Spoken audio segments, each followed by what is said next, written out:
سونغا البالغ من العمر 5 سنوات هو إحدى طيور الكواسر، فمع انطلاق مهرجان كان للفيلم استعان فندق مارتينيز الشهير في هذه المدينة بكتيبة من الكواسر لحماية شرفاتها من طيور النورس التي تقتات من صحون الزبائن.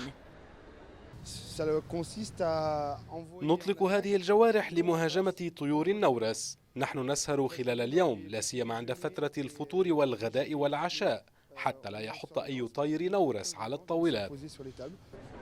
يعتبر الفندق أن الكواسر تشكل حلا مراعيا للبيئة لمشكلة النورس الحساسة التي تآلفت مع الوجود البشري وباتت تأتي لتقطات على الشرفات، وقد يؤدي ذلك إلى حوادث كارثية من قبيل سقوط كأس شراب على فستان نجمة سينمائية في طريقها إلى السجادة الحمراء. سبق أن شهدنا طائر نورس ينتشل قطعة لحم من صحن زبون، فيما تختار أخرى أكل الفستق أو أي شيء آخر. وتدرب طيور الباز على التحليق فوق الفندق على ارتفاع 150 مترا تقريبا.